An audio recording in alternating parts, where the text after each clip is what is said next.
Well, hello again, everyone. It's Nick Michalak and the Angelo Pappas to my Johnny Utah. Oh, that's Mr. very, Steve Frazier. very sweet of you. Yes. I can't do an impression, unfortunately. But, guys, we are doing a 30th anniversary commentary for Point Break. So, guys, if you've got your own copy of the film, you get the timestamp set to 0 and your subtitles turned on. Now, I have the version that's distributed by Warner Brothers. I know there was a version that was previously distributed by 20th Century Fox. And I don't know if that disc has the Fox logo at the top, but on our copy, it starts from the Largo Entertainment logo, so you might want to set that properly before we get going. Just be certain. So, guys, subtitles on, timestamp to 0, countdown, in 3, 2, 1, play. Pappas. That's me. I'm the Pappas. Yes. Here we go. Yep, here's the Largo. Yeah. Because Fox did release it theatrically and had the distribution rights on home video until several years ago. And Largo's, were they just one of those little independent joints that never... Kind of, sort of. I think that they said this was their first major production, and they kind of fizzled out by the end of the decade. And did they... So they actually... They had involvement in the producing of the movie, not just distribution. Right. I think they're mainly production because the film was originally optioned by Columbia Pictures. We can come back to Kathryn Bigelow. Yeah. We'll come back to her. But it was originally going to be produced by Columbia Pictures with Ridley Scott, starring Johnny Depp. Okay. And they got all the way to the point where they would almost start production when they waited too long and the option lapsed, so they had to strike all the sets and they lost everything.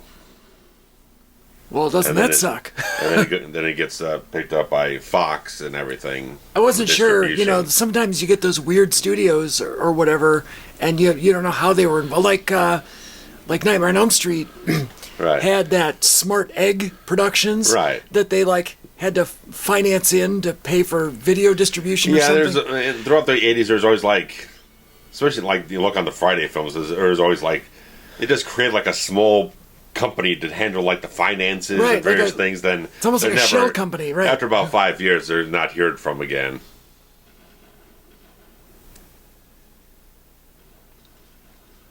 I don't know if that's actually Patrick Swayze. Chances are it's not. Well, Swayze did do a lot of stunts on the film, but he did have a stunt double. And they said they shot most of the surfing stuff in Hawaii.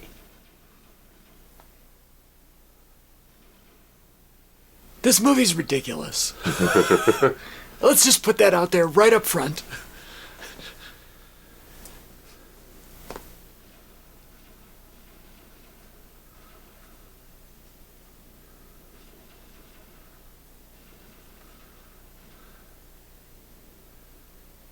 Some beautiful shots, though, of the surfing. I do enjoy those. I've never once attempted to get on a surfboard. The DP on this, he worked on a couple of things: Flashdance, Men in Black, Star Trek 4. James Cameron, obviously, because him and Bigelow are married at this point. Right. He's had 5 marriages. Actually, I don't know. Were they still married at this point? They were married to this point in time for a couple of years. Then he got divorced and he married again. He got divorced and married again. Oh, yeah, he does that all the time. But yeah. I don't remember the window because... Yeah. If it was Gail and her, then Kathryn Bigelow, I think he married Linda Hamilton after her. That could be. There's another lady I'm not familiar with. Oh, her or Gerd or whatever her name was. She's the one that inspired The Abyss, I think. And then he got with Kathryn Bigelow here. And there's my boy John C. McGinley. Oh, yeah, he's wonderful. Who I don't know what you all think of when you think of McGinley. I think of Platoon, personally, because, it's... He's been in a ton of stuff. Best Picture, it's... the best Vietnam movie ever made, et cetera, et cetera. And you can fight me on that. I caught an interview from him in the last year, and it's I think Stone used him a couple of times. I think. I know he had a lot of great things to talk about Platoon. Well, that's because it's the best Vietnam movie ever made. Sure. And all of you Apocalypse Now people can go pound sand, as they say. Do they still say that? Check out this. It's all one-shot city. Oh, it was here. Yeah. it was a tracking shot here, Yeah. isn't it? I love those. I didn't notice, and usually it's because I'm too busy thinking about Platoon that I didn't notice this, because that's usually one of those things that I pick up on. Yeah.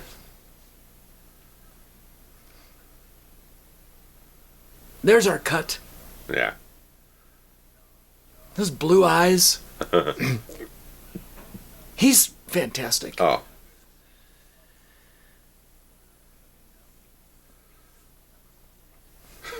He's great. It's a total prick. It's cop humor. Oh yeah, I love cop humor. But it was like he's thinking in like Utah here. He's the asshole. It's like you're the king asshole. Fucking Ben Hart, FBI director. You're the king asshole around here.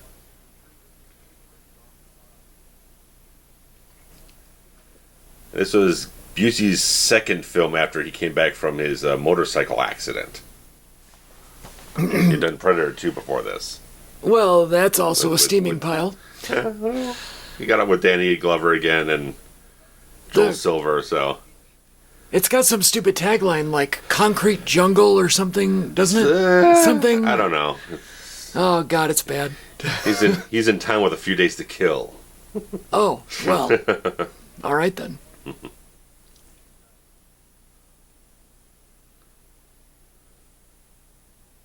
The wave is tremendous. Oh,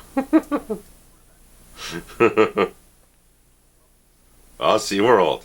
It's not in 3D this time. No. Although, it could have been. Welcome to SeaWorld is awesome. This is also awesome. Oh. I think, one of the... When you think of this movie, you think of two things. You think of surfboards, and ex-presidents. And you think of the ex-presidents, yeah.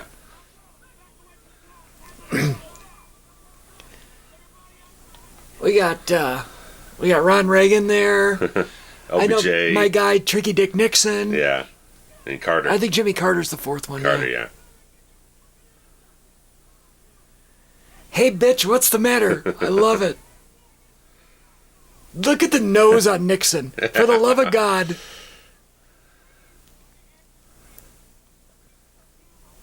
I had a few friends of mine one year for Halloween dress up as the ex-presidents.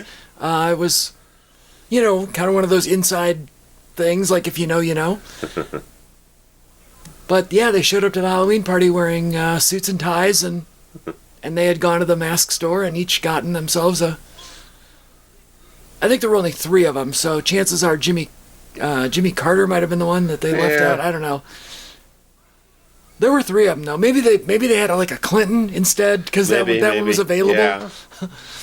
I know that they found the Nixon and the Reagan though. Yeah. And then there was a third one, so it might have been Clinton actually, which I get it, not in there. Right. It's too early. By the way, love the moon. With the words on it is even better. I was just joking with one of my other friends. Nixon used to throw up the double peace sign, the 2 V's. We need that to be the meme / whatever for New Year's 2022. Okay. We need the double 2s. I need Nixon in 2022. I love Nixon.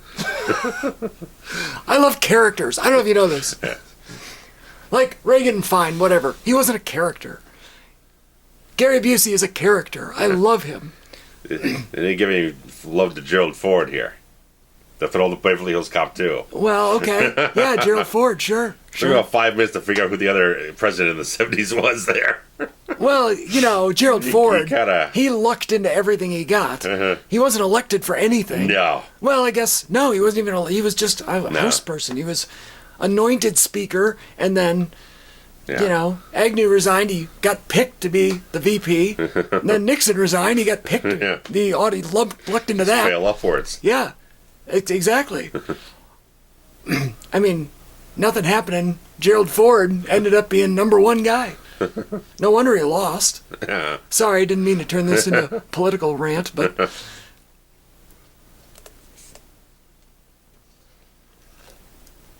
it's just a fascinating story. How about our guy Keanu Reeves? Yeah. Who is like one of the richest people because he structured that deal with the Matrix. I'm sure he did. Like after the first one, I'm sure he got back-end deals and everything. he structured the deal for 2 and 3 to include like a percentage of the box onto his salary. Yeah. And each one of them made like $300 million or $400 million. Yeah. So he's sitting on like, 9 figures. Mailbox money. Oh, yeah. And they're making another one, so... I don't know. The dude he's a smart business guy. Oh, yeah.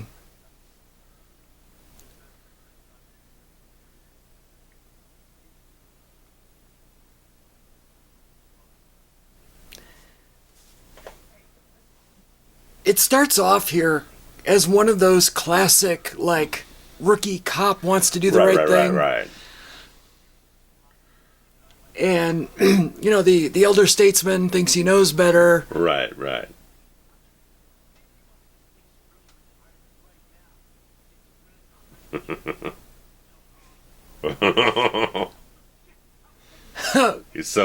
Busey's so good, man. Busey's unbelievable. Yeah.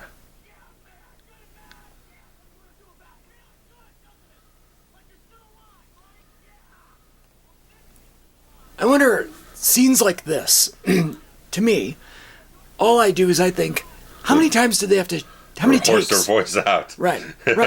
Did he sound like me at the end of the day? Sure. I don't know. Sometimes maybe. Well, how do you get the emotion the same on take 4 or 5? That's tough. It is tough. You know what I mean? Like, I feel like there are actors who need it to be the first take.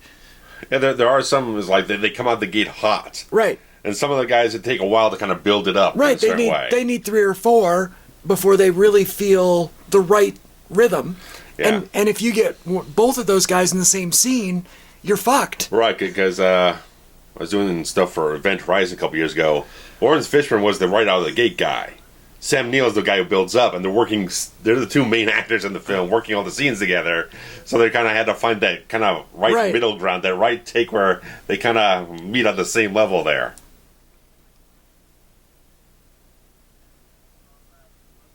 Ah.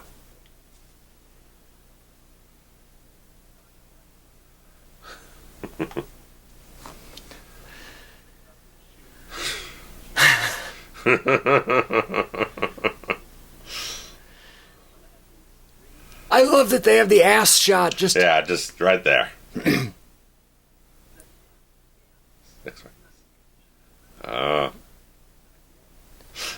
Not yet, he says. Not yet, man. He's gonna wait for retirement. Then he's gonna get all busy.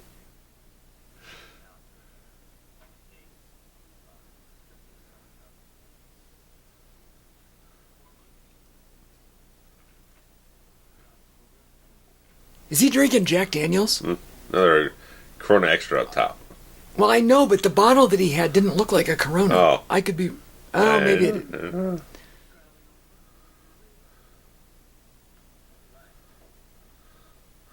All right. It's spry. I couldn't do that. No. I'd fall on my head. If that doesn't look like little Gary Busey, I don't know what does. You're 25? Fuck you! How old is Keanu Reeves in this movie? Anybody know? Right, not far off. Alright, I'm gonna look it up. He's like 53 now or something. Keanu Reeves was born September 2nd, 1964. So, he was 25 in 1989. And this movie came out in 91? Yeah.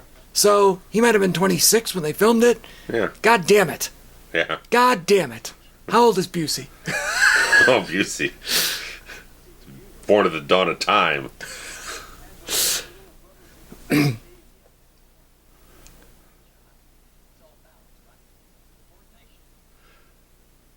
Like how So, go ahead. I like how they even redid Busey's hair because, like he's kind of alluded to, he's blonde haired guy. But because he's playing Angelo Pappas, it was an Italian name. They darkened his hair, gave him the gray temples, everything. It was a really nice touch. Well, Gary Busey was born in June of 1944, which makes him 45, 46 in this movie. That's about right. Which is only a few years older than us as we sit here. Yeah. And clearly he's more spry than we are. Well, than you are, anyway. Self-admitted, I'm not accusing. I don't know if I could do it either. I've not tried jumping up on a table, but maybe.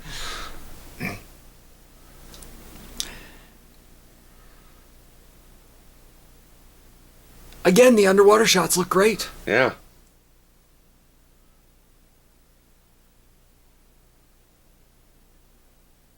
Of course, some credit might go to Kathryn Bigelow. Oh.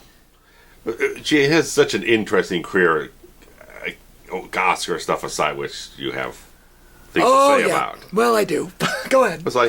It's so interesting how she got such steady work, but aside from like this film and maybe one or two others, most of her films bombed at the box office. Yeah. Near Dark didn't do well. I don't think Blue Steel probably didn't cost much. It probably made it a decent amount, but Strange Days didn't make anything. K-19, The Widowmaker, made no money. I liked K-19. But a lot of them got critical praise, but a lot of them just didn't perform at the box office. So it was kind of an odd type of thing that probably this film alone gave her at least enough juice to keep going for a while. They keep some goodwill to say, like, we know you can deliver something. They begin to be successful. So this made about $84 million off about $24 million budget. So about triple its box office. Was budget.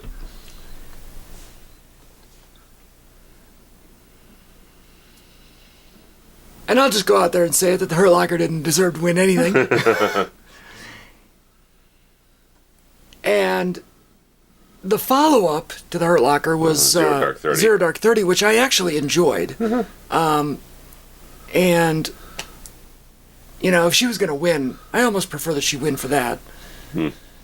But you gotta have, it was topical, the goddamn war. Right. Oh, you gotta have whatever. Right. And she's the woman, and they were making a statement, and... Yeah. And she was battling against Cameron himself at the Oscars. For Avatar. Yeah. Right. She at least got a one-up on the X.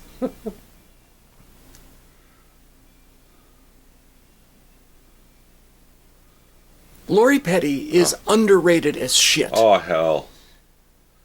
Because I guess they were originally looking for like the stereotypical beach girl and whatnot, but I think they nailed it with her casting here.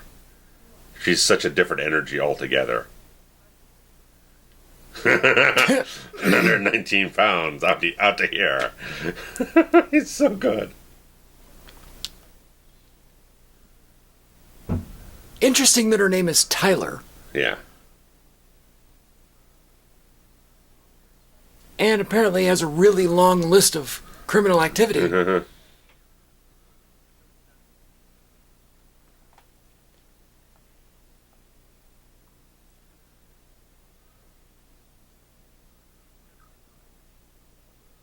Please, more exposition. I would love some more exposition.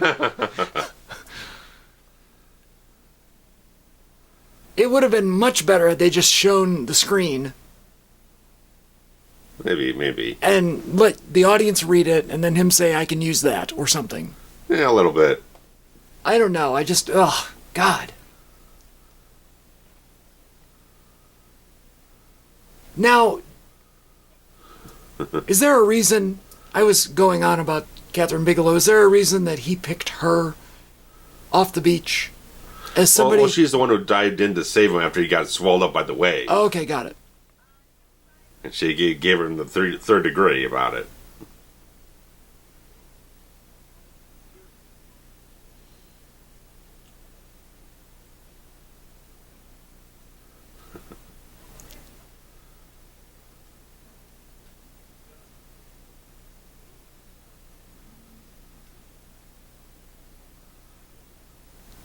She is.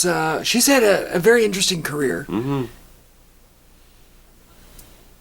And it's never one that you're like, oh, I want to see it because she's in it.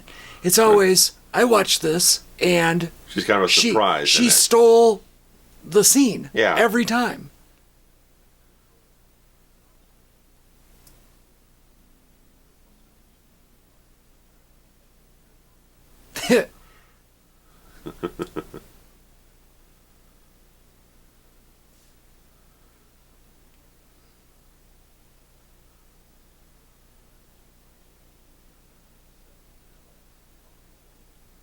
This is actually kind of a dick move. I'm not going to lie. Yeah.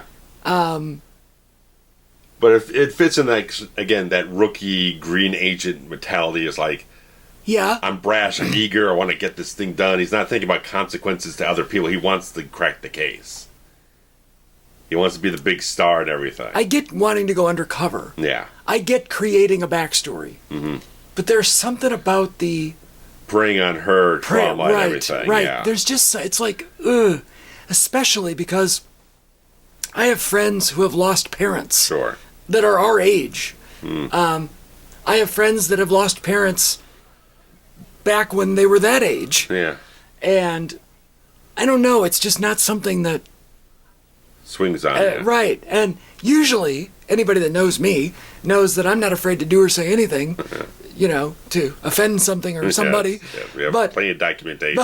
But, like, I don't know. It's just one of those, not to say that it's a crossing the line, but right. I don't know if I would do it. But it does factor into plot points later on and sure. stuff like that. So it comes back around on them. Well, as any good screenplay would. Yeah. I mean, you don't just create story narrative for no reason. Right. If you're a good screenwriter. We've seen plenty of the other I suppose we have. Things. That's yes. correct. That's correct.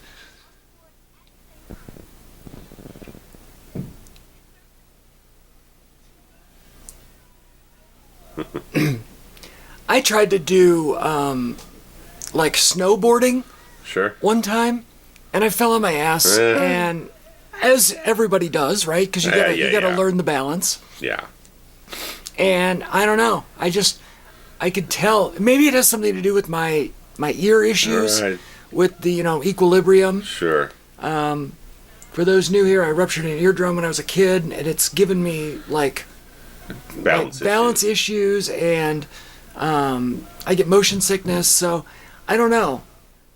That could be a factor. Maybe.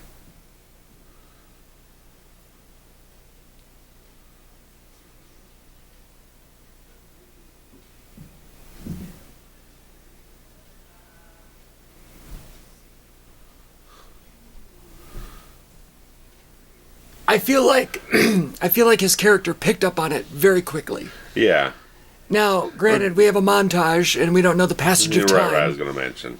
But it's probably not all one day, hopefully. That's no, trying to say. I don't. It's probably maybe a week, so.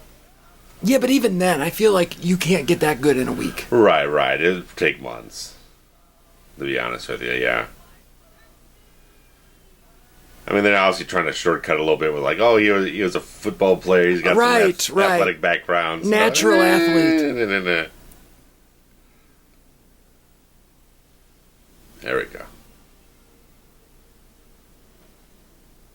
I mean, Swayze was surfing on the film. He was a little bit on the action junkie side of things. Kind of like a... No, that doesn't look like him. That's got to be a double. Yeah, not quite. Beautiful shot, though. Yeah. That's a stunt double. Hmm.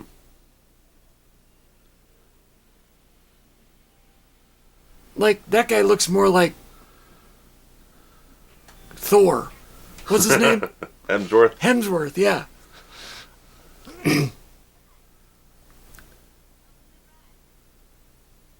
I like the other Hemsworth better. The Miley Cyrus Hemsworth. Not this one. I can't tell the difference. I mean, I don't remember which one's which by name. I know by look.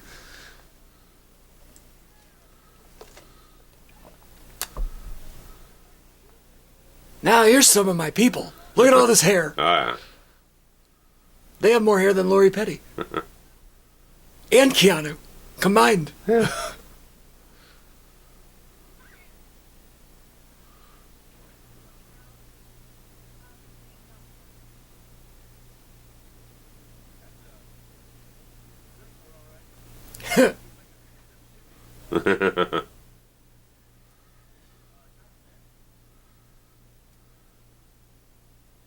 He looks a little haggard. I don't know, something about him. Maybe it's the facial hair that that I'm not digging.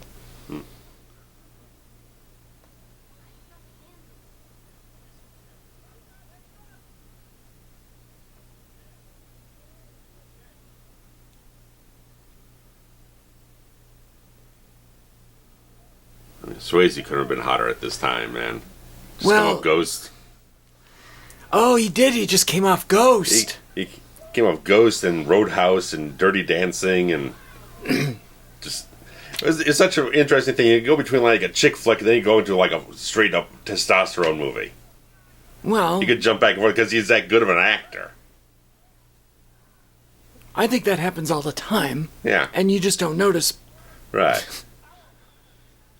But when you compare it to like a Stallone or something like that or Van Damme, they just kept it mainly their own genre. Well, yeah, but they're when you they're had also a guy like Swayze who started out as just like a good quality actor working with guys like Coppola and various other people, he was an actor. He wasn't Right. he wasn't a genre guy. He was doing good roles and putting in good performances. despite the fact that Stallone actually is a pretty good actor. Right. He will never be viewed as an actor. Right. He's a action star. He's an icon type of thing. I mean, really, when you look at his string, Swayze's string, pronouns pal, a string of movies, like, this is a downgrade for sure in the pantheon of his career. Like, I don't know, this movie, although has cult following, nobody talks about this movie. I do all the time. I love this movie. You're weird. It's a great movie. I mean, it's ridiculous, but it's fun, and It's not what you'd expect him to do after a big hit like Ghost. Big romantic style movie with some comedy elements to it as well.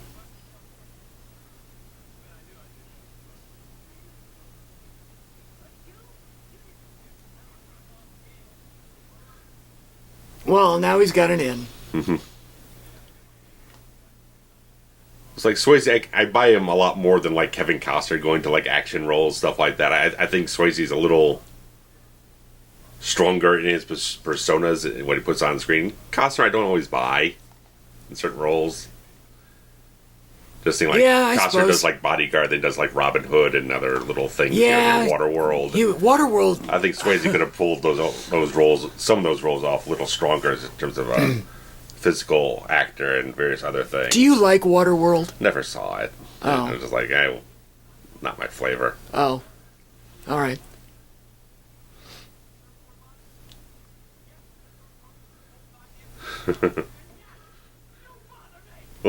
He is so heated. And how 90s is this shirt that Busey is wearing?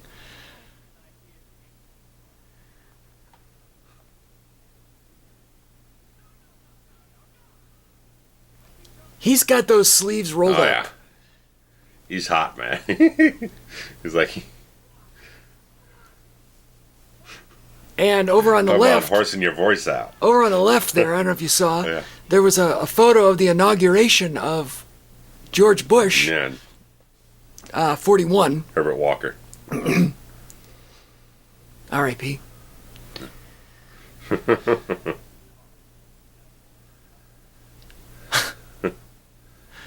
Oh. I love the looks from the other people as they're walking it's by. like, what the hell are you doing?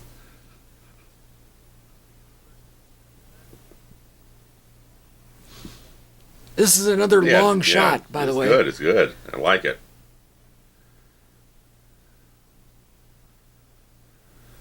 She gives him a look. Yeah. I was like, what the fuck?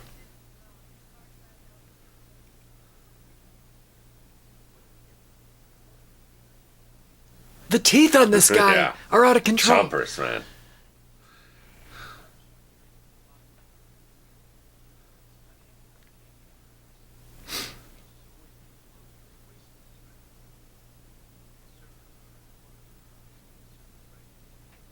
I don't know enough about surfing to be Right. able to say if anything in this is accurate. I also don't know enough about FBI forensics to know if that's accurate. And I feel like that is the perfect marriage Right. for people like us. It sounds credible. Everything that they're saying sounds credible and could be complete bullshit. Sure. But to the average person, Right. It's to this thing was a freaking factory in the background of the beach. It's like, yeah, I want to go there. yeah, it's just technical enough. Yeah. A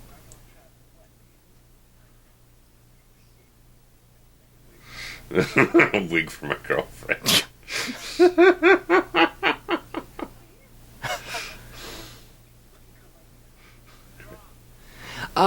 It's just technical enough to make it believable Yeah. and not to drive you out of the...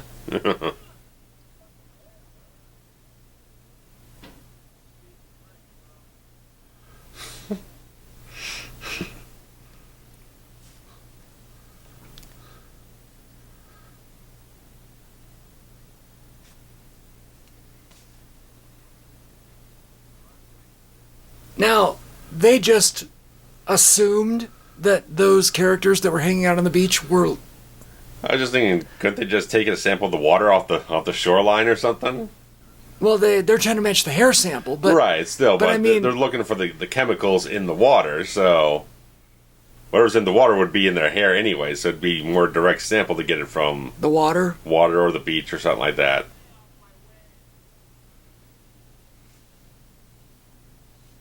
Stay off my wave? Yeah, look at this. A beige Ford sedan? Oh, there you go. It's right up your alley. Oh, God. Undercover. I mean, it is a quintessential 80s cop car. Undercover / detective car.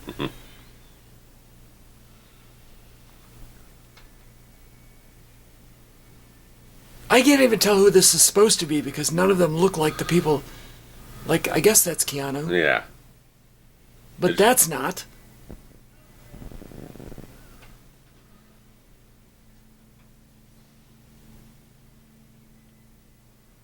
What happens if your board, like, just floats away? I don't know. Well, they've got the little things for the wraps around your ankle, Oh, sure. which he's going to cut right here.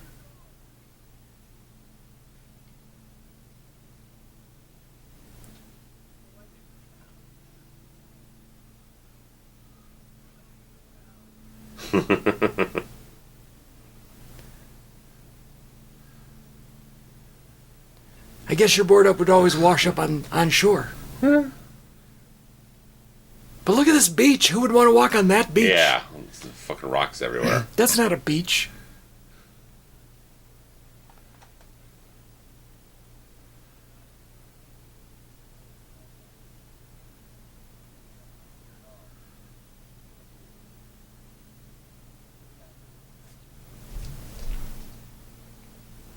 I see. So it wasn't that they had their eyes on a certain people. They were just trying to get...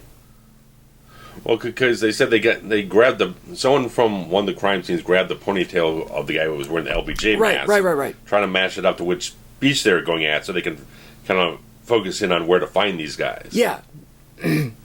But I thought that they were after specific people at that point, but I'm incorrect. Right. They're just trying to narrow down where they're hanging out.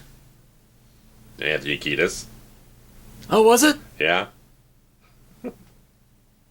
All right, this is where I knew there was like a collection of guys that are the red herring, like the misdirection group.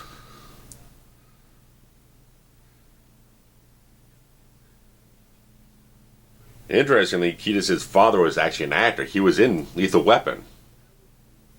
He was when Riggs is doing the coke deal at the beginning of the film. Yeah. The guy, because his name went by the name Blackie. He had the black beard and the black hair, with the red flannel on. Okay. That was Kiedis' father. Get out of here. Yeah. And at this point, Kiedis and his band are one of the biggest bands around. Yeah, they've broken through by now. Like that one album that they had that was like the album. Like Love, Sugar, Sex Magic, whatnot. Blood Sugar, yeah. Blood Sugar, yeah. Blood Sugar, Sex Magic. I think that came out in 91, I think. Roughly around this time, 1991, something like that, yeah. Like, holy cow. They were the shit at the time. I mean, I wasn't super into it. War Child. I like it. I didn't love it. I like it more now than I did then. I like some of the later stuff more, honestly. I mean, I was still, real big into Garth Brooks at this point in my life, and still am. And Queen, and Sure. The other acts of the day. Roxette. Roxette was my jam.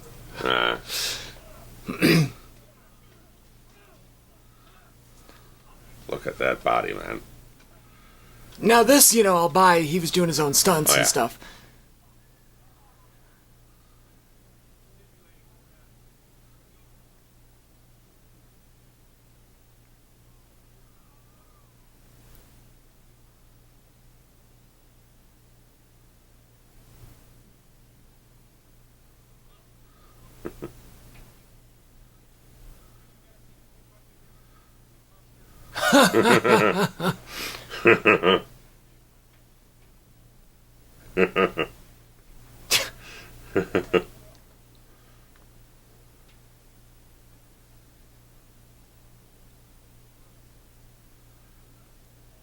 I wonder what the play was there. Like, did Pappas not know that he was with the other guy? He's been watching the whole time. Well, he lost sight of him. Oh, okay.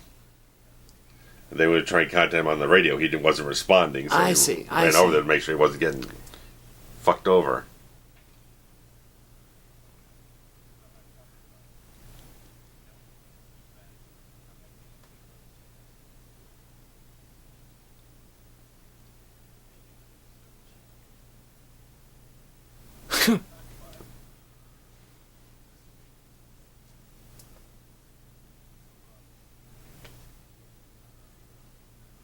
I dig the black and purple bodysuit. Sure.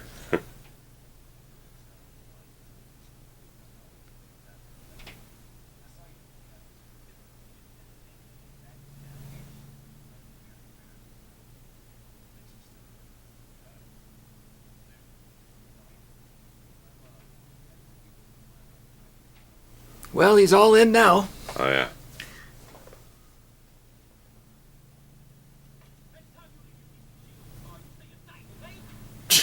Peace and shield.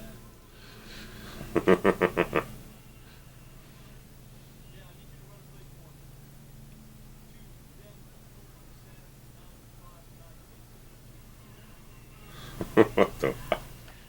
God. Some people, I don't know.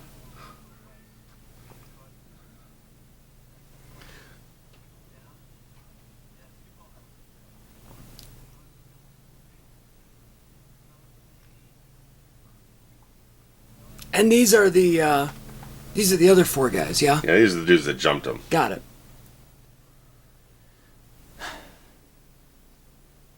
And Kiedis has a ponytail. So, that fits. Yeah.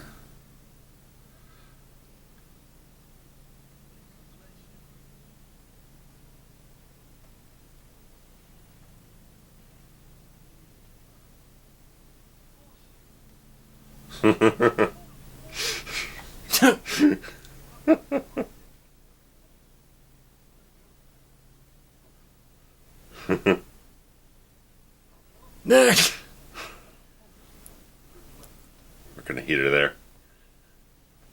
That was back when Domino's was awful.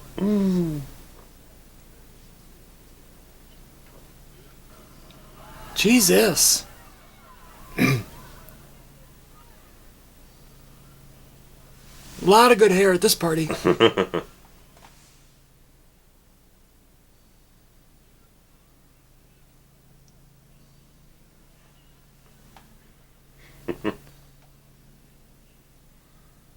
This movie's so weird. Okay. I don't know. It's just like it's trying to be a serious cop drama, but it's also like a really stupid genre, like popcorn flick. I don't know. Like straight to video surfer movie. It's the juxtaposition is never reconciled in my mind. Okay.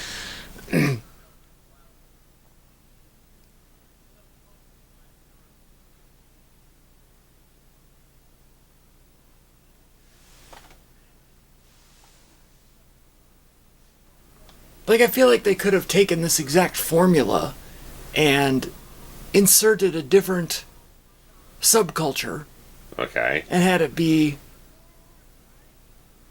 the same. I don't know. The surfing is just weird for me, but I mean, it works.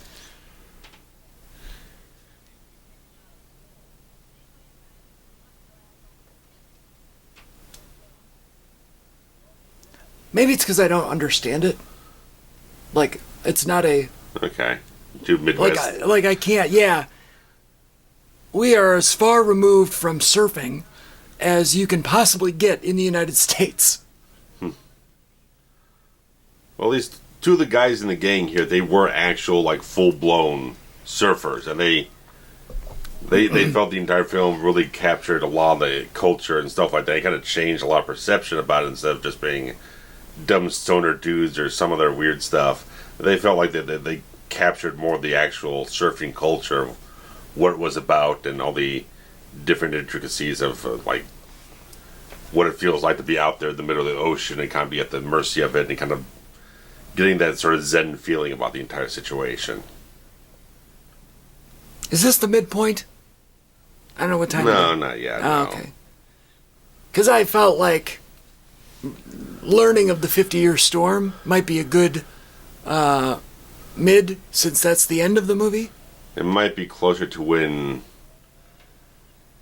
Utah's chasing. They do the stakeout at the bank, and then they chase them down. And they have the confrontation. Oh, where they learn. And Bodie he learns that Utah is a FBI agent. that makes might be that makes more sense. closer to where it ends up being. That makes more sense from a storyline standpoint. I was just thinking, Considering the ending of the film. right, Yeah. right. I thought that'd be nice. That'd be a nice little thing if you could get that to work out. Mm-hmm.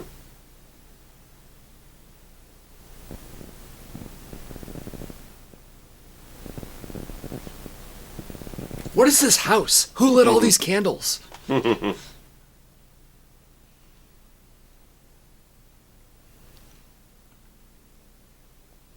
A cliffhanger. There's another ridiculous movie.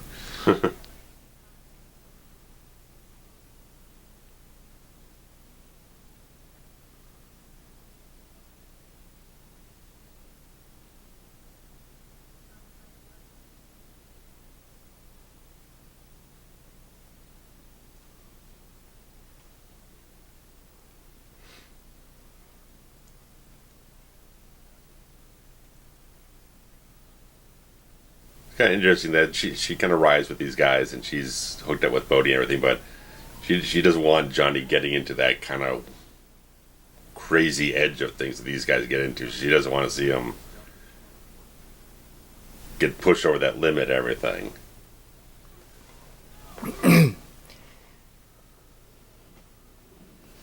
Yeah, I mean, I guess it kind of shows you that there's an underlying care. Yeah.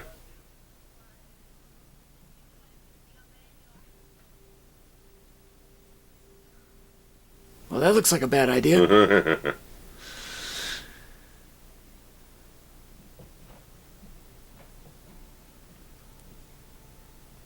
Now, they're doing this in the middle of the night, yes? Right. Not shooting it in the middle of the night.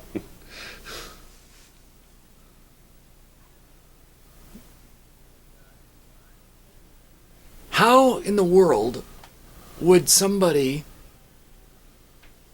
surf in the middle of the night?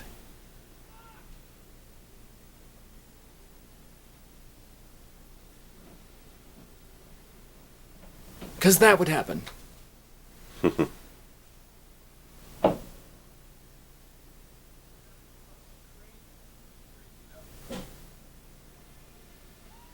I mean, it looks great. It really does look like fun. I wish that I could do it.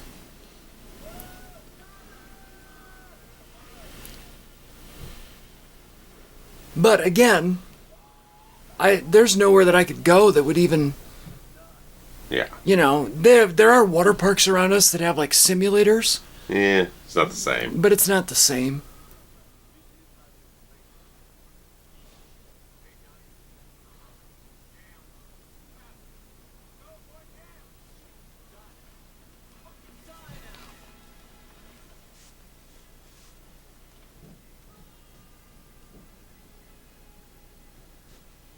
I would be absolutely terrified in the daylight, let alone in what they are in, supposed to be pitch black. The ocean is already like the scariest thing that there is.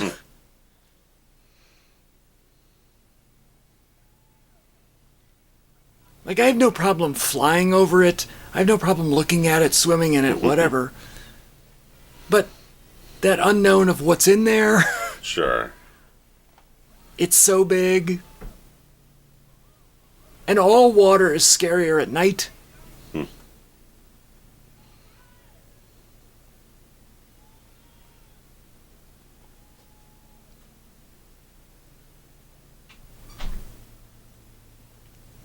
It's an interesting scene, though, because, you know, they're showing their mental toughness or whatever to do this in the dark, but as a filmmaker, you can't film it in the dark. No, because there's no light. Right. So they had to do day for night and put a filter over it. So it's less convincing. It is, right. It loses like this something. Here, that is clearly like they're shooting in a tank somewhere. Yeah, but if the whole scene looked like this and you kind of didn't know what was up and what was down, right, that would be more convincing. Right. But you can't do that. So again... Right, because you can't put lights on the shoreline and shine it out far enough where you can get the surf. Right. But... And still have it look natural. If it's light, then you lose the entire feeling of what they're trying to portray in the dark. Right. And if it's dark, then the audience can't see it, and therefore they can't feel it. And right. So, to me, it's an impossible scene. Right. And yes, they did the best that they could with it, but it loses something. So sure, yeah. I don't know. It just kind of adds to that half of the movie that makes me scratch my head, and I'm like, why is this good? Yeah. I like it. Why am I so into this movie? Yeah. Because there's so many things that are like, I don't know. But I love the idea of the, the cop drama and the solving the bank robbery and like that kind of thing is really up my alley. I mean, my whole thing with the whole film is that relationship you have between Johnny and Bodhi. It kind of builds up this whole thing. Yeah. It's like, you're supposed to be adversaries, but they become so personally interconnected that they have that... Johnny becomes so conflicted about the entire thing that he kind of falls on that same wavelength that Bodhi has to keep riding the wave of extreme things out to the hilt. He can't really let go of the whole thing, so he's trapped on the same ride, and he's willing to go as far as Bodhi is.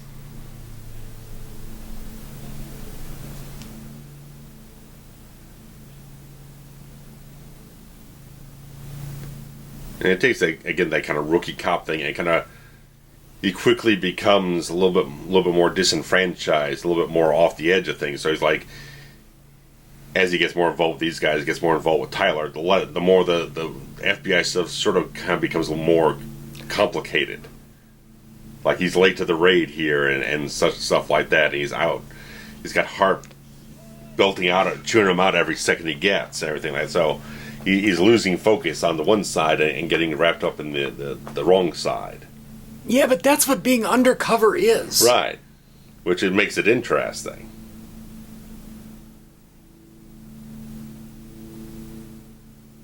I don't know. I mean, yes, I see your point. Yes, everything you said is correct. Yeah. If you're going to be undercover, you're all in undercover. Yeah. And they should be accommodating that.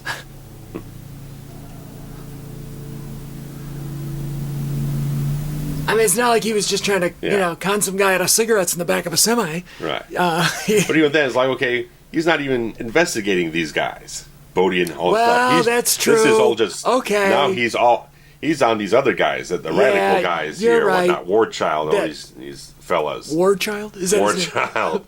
Lupton Pittman. Okay, you've redeemed it. So you brought me back into reality. Okay, right. He's gotten diverted away from what he's really here for, and he kind of gotten wrapped up into more personal things that are kind of starting to cloud his FBI obligations.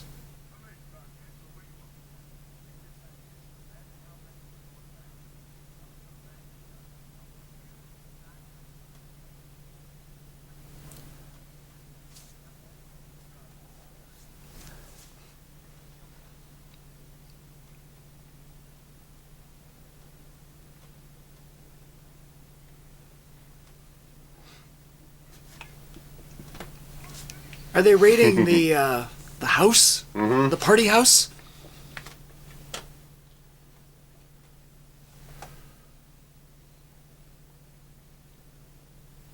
On what grounds? I think they said they got a search warrant for it. Yeah, but how do you get what was the... Well, just the fact, I mean... Based on the hair sample? The hair stuff and the fact that... But if... Well, he said, let's run it by Harp. This whole thing is like, these guys look good for it. Yeah, but a judge has to sign a search warrant, right, not the FBI. I'm just telling you what the film's told us. All right. I'm questioning, what evidence did they give the judge that says that this house is full of bank robbers?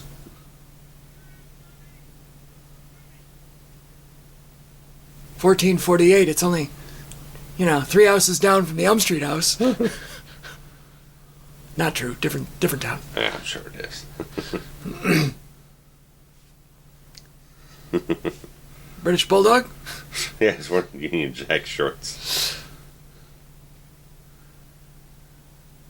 I like this shot. Yeah, on the it's mirror. really smart. That was really cool.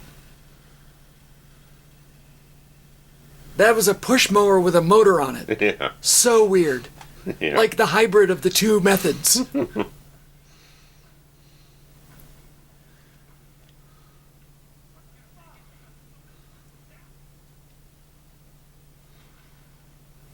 Uh-oh.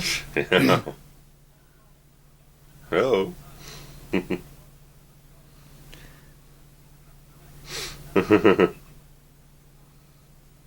Metallica posters on the wall.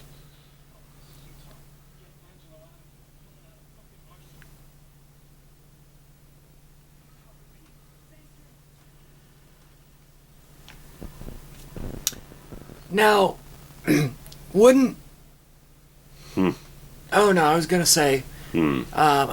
wouldn't they recognize him from the beach that day? But it was Bodie that saw him, and we don't know if the other guys saw Pappas on the beach. Yeah, he didn't. He might have gone past the guys, but he didn't reveal himself as an FBI agent.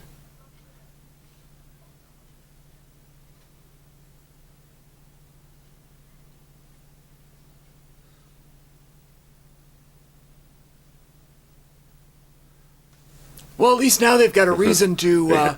They have probable cause now. They have probable cause. Now they can go in. Automatic gunfire. The judge would sign that warrant.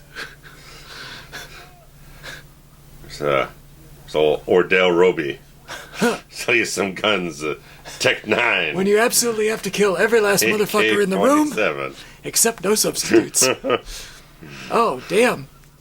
He just shot a bitch, didn't he? Oh. There was another poster on the wall back there next to the Metallica one, and I was trying to figure out what it was. I couldn't. It might have been like Motley Crue or something, but that doesn't. Maybe something. I don't know. I didn't catch a good glimpse at it. Tom Sizemore.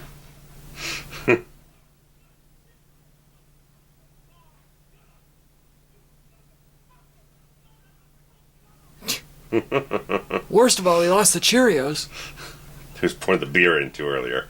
God, that's so gross. Oh. God, Cheerios are so good and beer is so gross. All right there. Kill shot.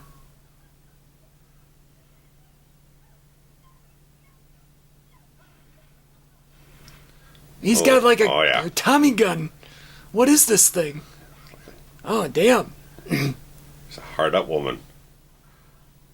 She's like nude? She's got like a snake tattoo or something on her.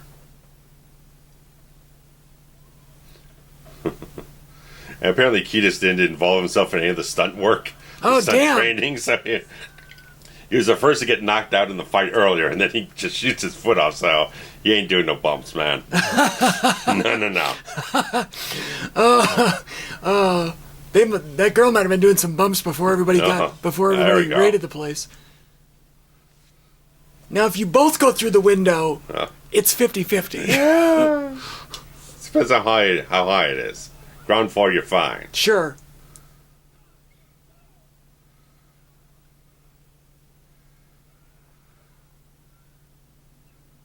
Uh-oh.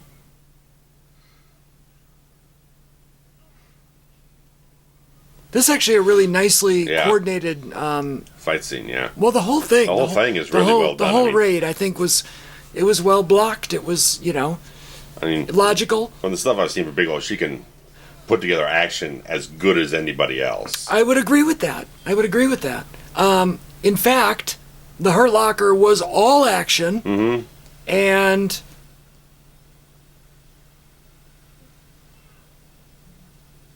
basically just a anthology of vignettes, yeah, that did not tell a best picture worthy story. Squid brain.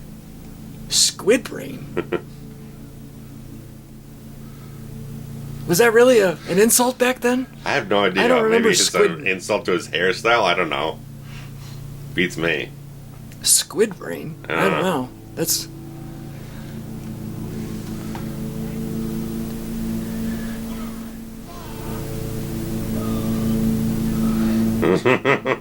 That foot shot was unbelievable. It was unbelievable. He's selling the shit out of it, too. Well, did you see what they did? I mean, they chunked out the piece of his foot. I mean, he had no toes left. No. It's a good beat here.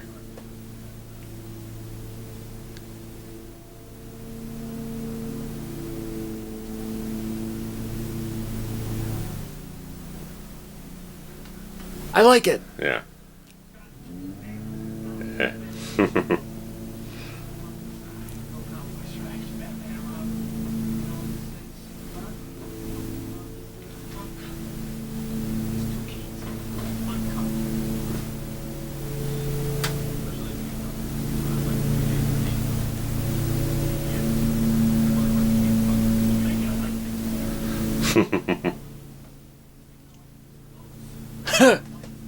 I like Sizemore, man. He's a good actor. Well, he was. He's hit a lot of turbulence here and there. But yeah, I think he borrowed some of that crystal meth there. Yeah. But he had a lot of good roles in the 90s. I mean, obviously, great in Heat. Bigelow used him again in Strange Days. So, and a lot of really good track record of solid roles. So wait, if the chief knew that he was undercover in this house, well, that's FBI. This is DEA. He works for. The two aren't communicating with one another to know that. Yeah, but Dietz is undercover there, and they raid it. Yeah, but John C. McGinley just gave him a stink face, like, right. Don't you know who this is? Well, right after they raid the thing, and then Dietz goes off and talks to the FBI director there. It's like, shit, I've been undercover. You just botched the entire job here. Well, right, but how could McGinley be mad at him if nobody knew? You know what I mean? Like, wow, I just that doesn't make sense to me. Well, also the fact that he tells them these guys aren't the guys you're looking for. On the day that they did this robbery, they were in Fort Lauderdale, Florida. They were 1,500 miles away. I got that. So, it just seemed to me like McGinley was super pissed at Utah for like setting up this whole thing when it's just he authorized it and didn't even know about the DEA. So well, it's just the fact that we did this whole thing. And now it ruined somebody else's job. I get it. They're the wrong guy. These were not the guys you were looking for, and you botched up a DEA undercover sting. You completely, you failed miserably. And how is it at this point in the story that Keanu Reeves doesn't suspect his own group of friends? Well, it's going to come up here in just a minute. Well, sure, but how did it take this long? How did he not say, here's 4 surfer guys? Well, he's been disillusioned the whole time. Because of her, though, not because of them. Because of her, and then Bodie kind of comes in there. He's got no reason to suspect Bodie. Bodie's been a solid guy the whole way through, the entire time he's known him. I'm not arguing with you, personally. I just... Yeah, I'm just like... He's bonded with Bodie. Bodie's been a good guy. He came in there, he rescued his ass from the war child and everything like that, and stood up for him, and... So... Now that... starts clicking in his brain.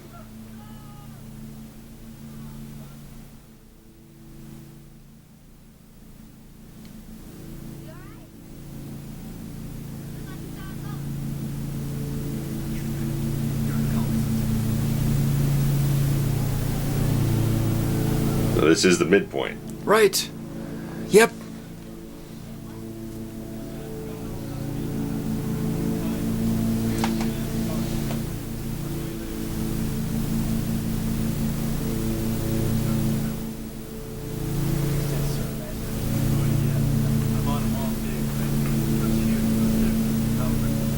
Tower Records. That's an old... I don't think it's not that old. I mean, no, just the fact that they. I think Tower Records is more of a thing out west than it was here. We had like one Tower Records in the entire Chicagoland area, and it closed like 10 years ago. Yeah, I used to go there. I think it's in what is it now?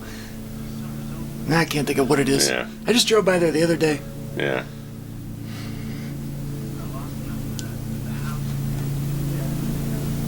But yeah, it definitely dates them. You know, it's a it's a back then brand. Right. Yeah.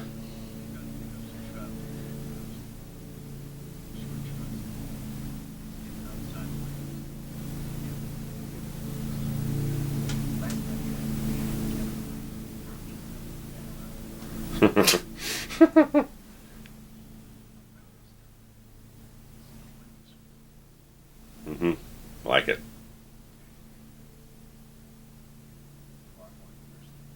I do feel like the first one, they were going more on. It was way evidence. It just seemed very obvious. Right. These guys are troublemakers. They fit the profile. Right. That's a natural progression. Yeah. This is a cop hunch. Right. Which Bodie and his gang are more subversive. They stay off the map. Basically, they don't. When they're not doing what they do. Here's the best line in the whole movie. They don't draw attention to themselves. There we go. This is the best line. 2.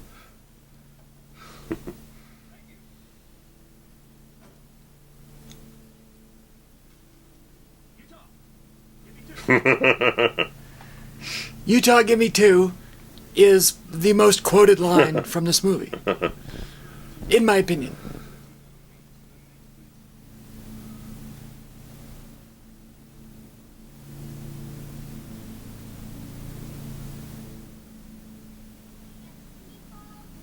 What are the odds? Great.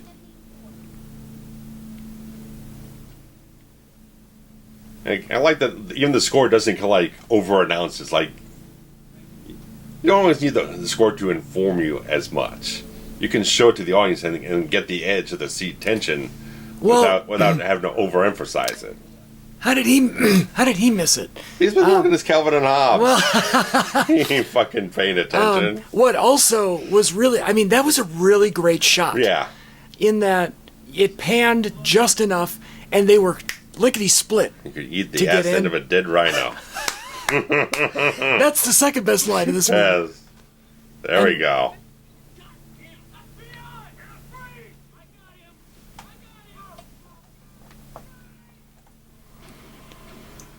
And right there, yeah.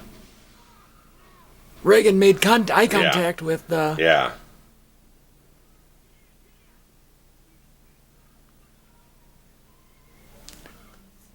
It's a pretty basic storytelling move, Yeah. but I really dig it that Yeah. they're wearing masks. One now knows who the other is, Right. and it's not a two-way street. Right. And one was willing to just shoot him right out in the daylight, but Bodhi's the one there under He the stopped Reagan him. mask. Right. He has more things going on behind him. Like he just showed compassion. Right. That red Oldsmobile, it's beautiful.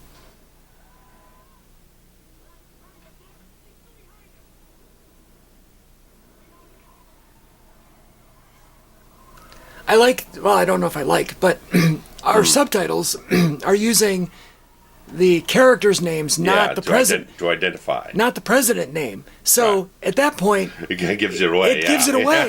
If you don't know, if it's your first view. Yeah.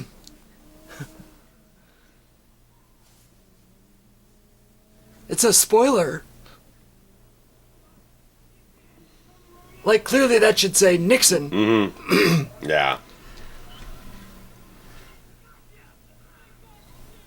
It's likely they're probably just transcribing it off of the script or something like Sure, that. yeah. Which they do sometimes. Well, yeah, but even in the script, it would say the Nixon and whatever. I don't think it would have the character. I don't know.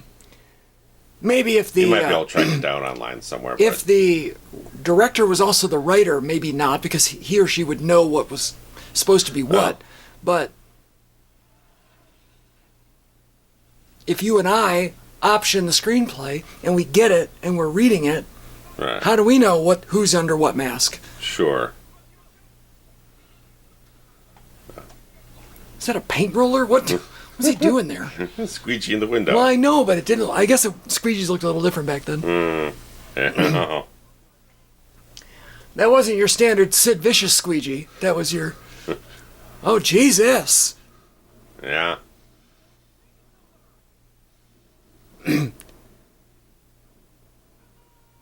Would that work? If you were to... I don't know if you were it to- could continue to work. Or would it go back up the tube and blow up the... It probably should. Like, Huh.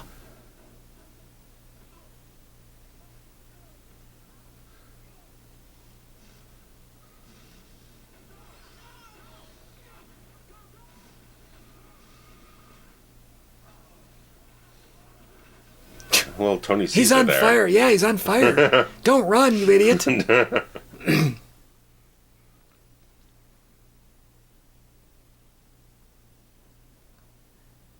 Caesar would have been starting work on, I don't know what. What was Craven doing in 91? Nothing? Did he have anything between Serpent and New Nightmare? Just people under the stairs. Oh, people under the stairs, right. That pilot garbage.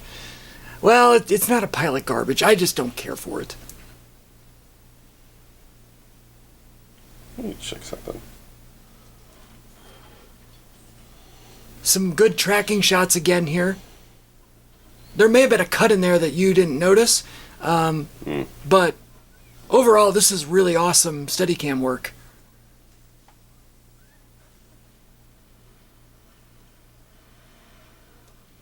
It's very close. Gives you that kind of sense of chaos. You're right there with them. Yeah.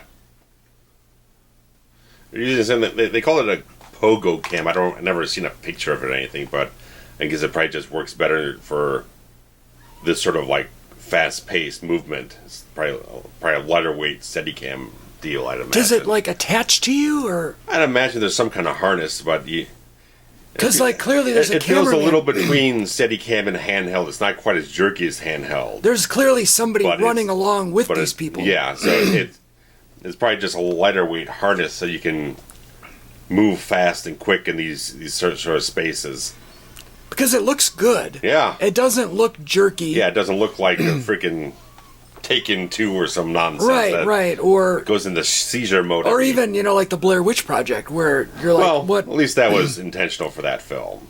Right, but I'm saying this Right. this shouldn't look like that. but as a fully produced action film, Right, yeah. right. It's not like people do later on and they don't know what the hell they're doing, and it's all cut together beautifully and covered perfectly.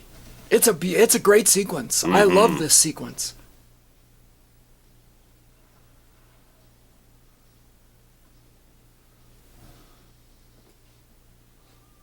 Oh, he blew out his knee. Yeah.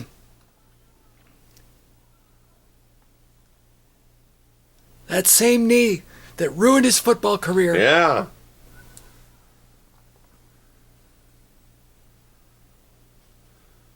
There we go. That's it.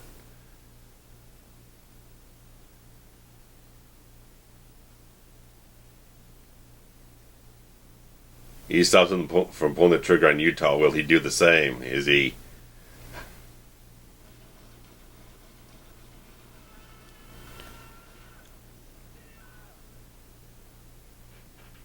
Was that the... Do you think he knows?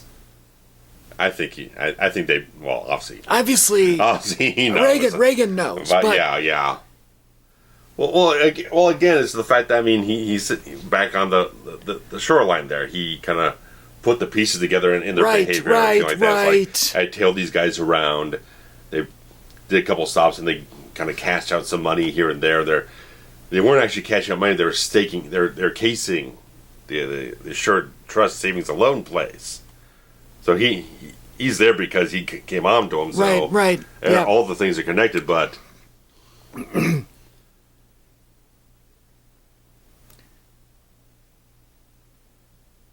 As we're going to get up on it, they're going to play a little coy about the whole thing. Is like, Bodhi's not going to come out right out and say it because he doesn't know, is he just on to ex-presidents or is he on specifically? That little thing you have to come up play with the characters there. Which also... How much does he really know? That adds to the beauty of the masks and the... Yeah.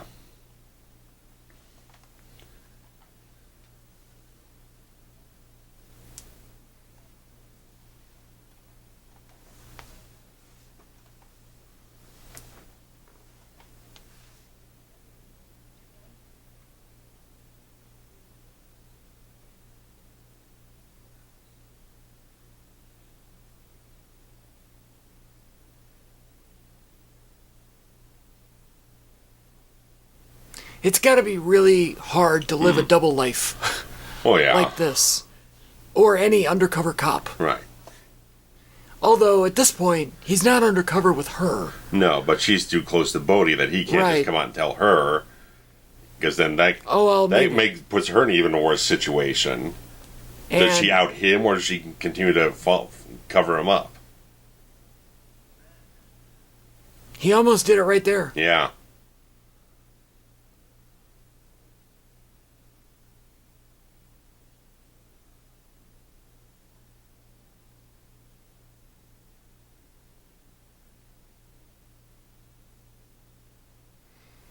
No.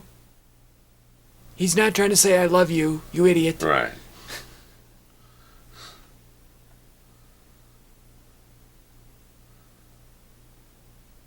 Isn't that she had? She's not blind in any type of way. She knows there's something else going on with him, but she's willing to have him come to her within time. But still, it still has all those trappings of the situation. What he needs to tell her is too big of a secret that's going to really break everything out. Because once he tells her he's FBI agent, he's also going to tell, I faked the entire backstory and twisted everything up on his head and took advantage of you.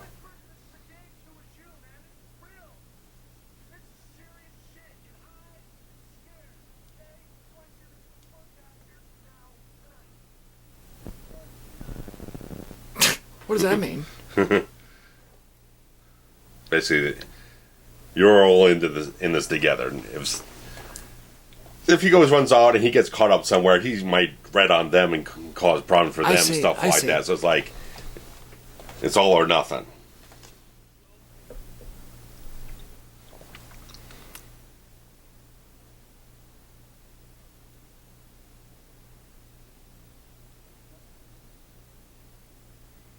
That guy doesn't look like he fits in the group. You just look at Swayze, man. You just look at those eyes. He's got great eyes. Yeah, the full commitment behind it, the full belief of what he says in every moment. He's got hungry eyes. There you go, right back to dirty.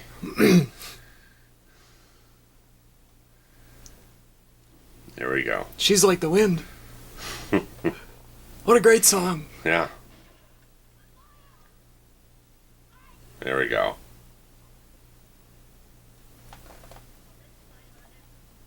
Yep.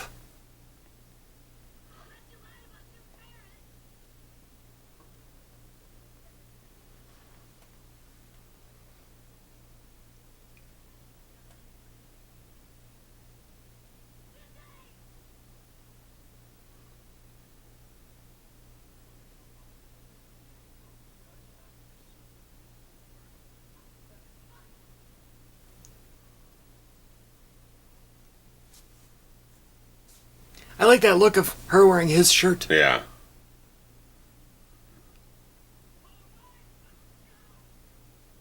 That's a bad knee. You can't get up. Can't go nowhere on that.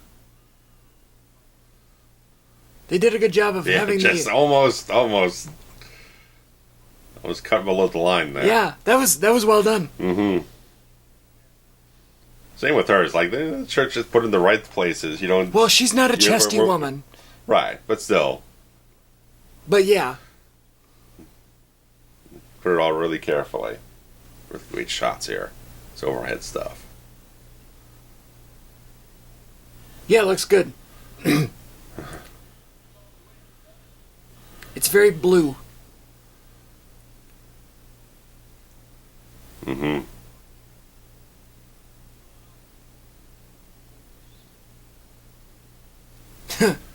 Mm-hmm.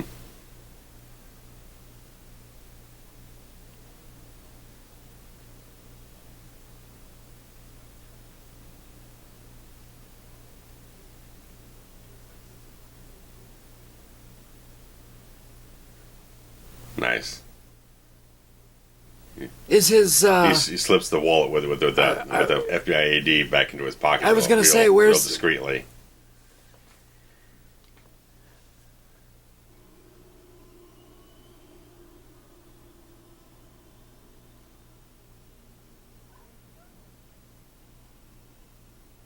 that guy does not look like he belongs. Hmm.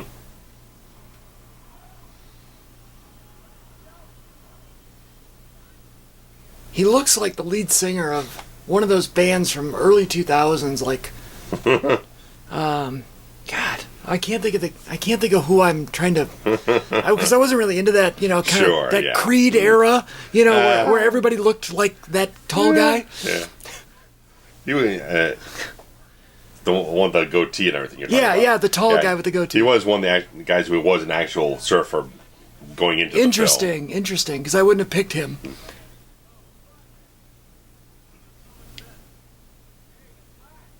It was a John Philbin then.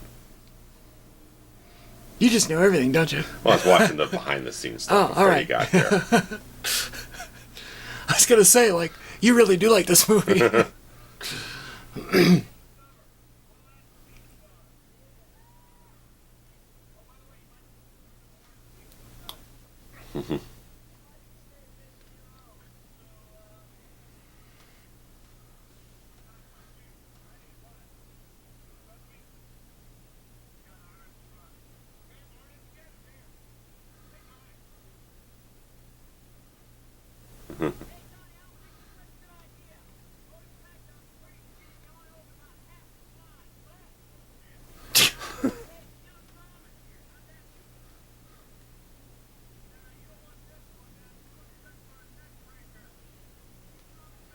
This is a. And they go right back and give him right back to it's the a nice original little shoot they had. A little shell game there. Yeah. That's kind of fun. Yeah.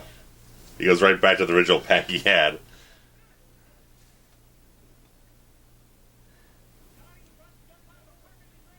Tell me this isn't a band. Those four guys.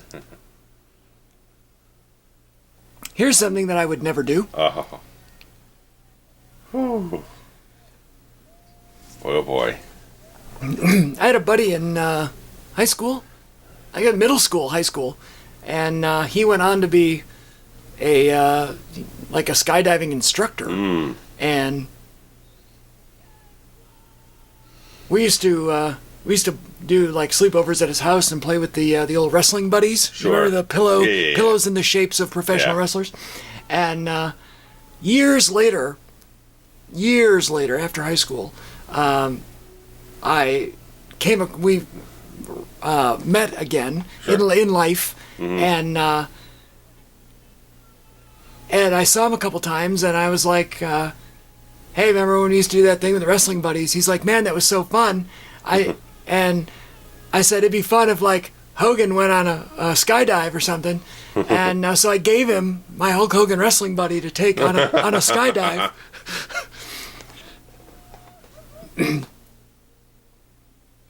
That was interesting. A lot of the close-up shots, a lot of it's them in a harness on top of like a giant industrial fan. Well, that makes sense. About 10 feet off the ground. That makes sense. But that's not. No. I mean, and that's actually the guy, right? No, yeah, these are actually the guys. Apparently, because Swayze liked to just kind of go off and do this on his own, the insurance company was having problems with him jumping out of an airplane off on his own time, whatnot. But they didn't have any problem with him apparently going off and getting crashed on waves, and he said there's maybe like 6 to 10 times he thought he was going to completely die out in the ocean getting hit by waves. So, Swayze was an actual skydiver? Yeah, he was all into it. He was almost kind of like jacking these guys up more into it. How do you maneuver? Like, because they're in free fall. Yeah.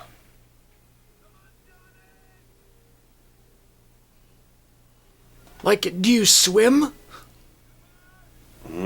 Like, I don't understand how you maneuver left to right. I have no idea. I would absolutely lose my shit if I was skydiving. I just can't.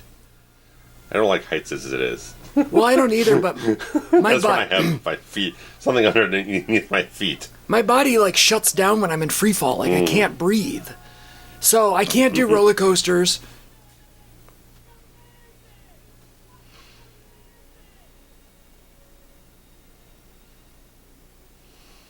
Like, that's really an unbelievable shot. I mean, it really is beautiful. Oh, yeah. But thank the baby Jesus, there's people willing to go out and do it on a camera so I can watch. And I don't have to do it myself. Yeah. And how do you know, like, I would pull that parachute, like, immediately when I... Yeah. Like, I can't... Obviously, they got the gauge there on him so he can figure out where altitude he's at.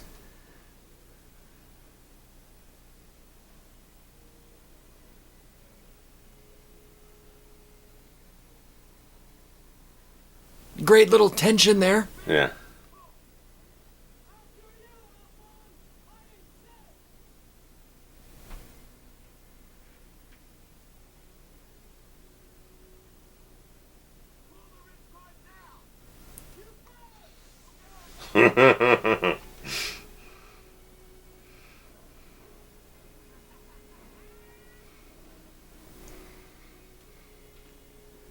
Now what the hell do you do?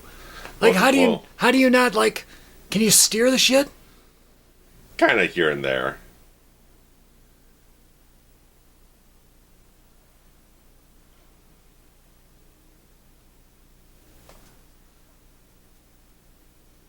That's why they have the little pulley things the on little them. left and right deal? Yeah, you can kind of angle it here and there. I'd just be so afraid of landing on something like rocks or, you know, whatever. Like, how do they know that they're going to hit the ocean? Well, they've done this tons of times, I'm sure. Well, on the first time, how did they know they were going to hit the...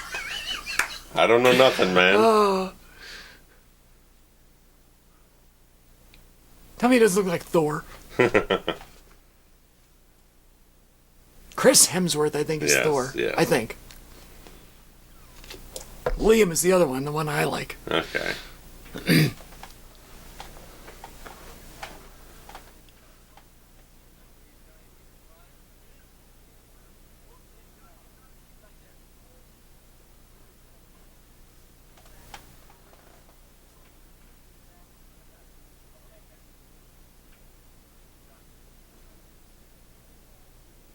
I can't even imagine how to pack a parachute. Is there a class?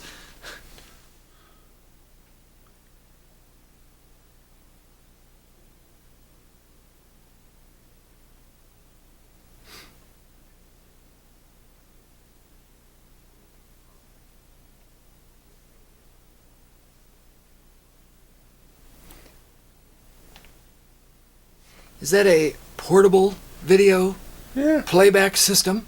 Yeah.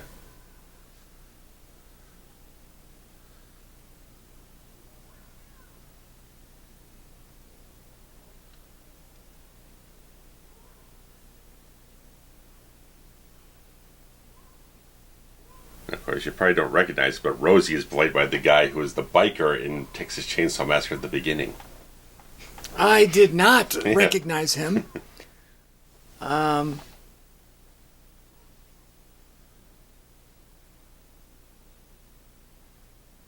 That's the long-haired fella in the video there? Oh, yeah.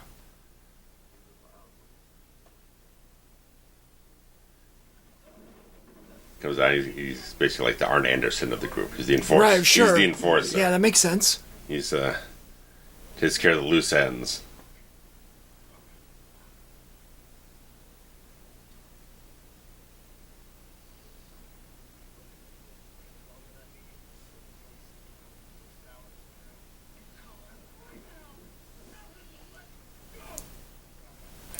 It's a good. There's a good power play here. It's, Yeah.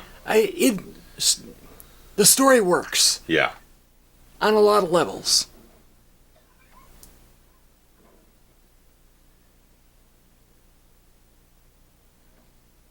There's inner conflict. There's outer conflict. There's friends betraying friends. Right. I don't know. I mean, it just as Bodhi's saying right here, is like this isn't him.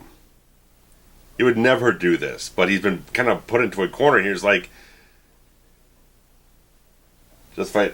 He knows Johnny's FBI. He knows he's onto him. He's got to do something to kind of keep him on a leash here and keep him in his sights. So he's forced to do things more extreme than he's done before.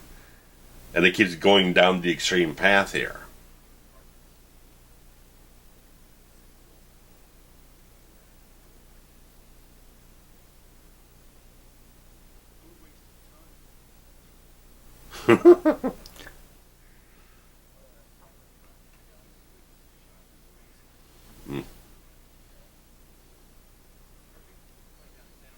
That TV was much bigger on that wide shot than it appeared to be in the close-up. Sure. Look at how big that thing is. It's like a portable TV player. Yeah, that doesn't look like the same thing at all. No. Yeah, because it had the tape deck below, and then right. thing on. Yeah, so they might have shot that at a different point in time then, the inserts.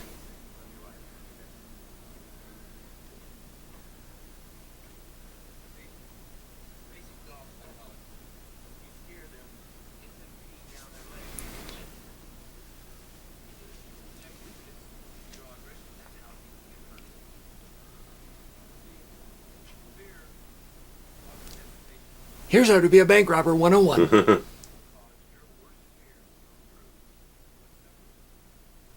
Do you know who wrote the screenplay for this? His name was W. Peter Iliff. I don't know what else he's done. And has he done anything else is my question. So I'm going to find out in a moment. All right. No Wikipedia listing. I'll have to go elsewhere.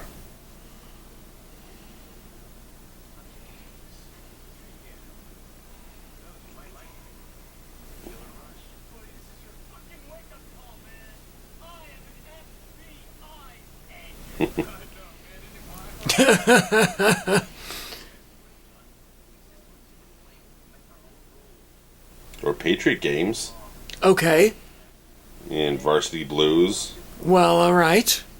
Both. Not a whole lot.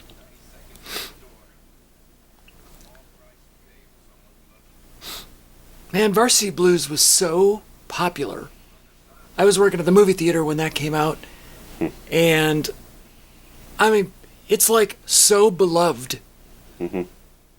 Even after, 22 years, 23 years, whatever it's now been.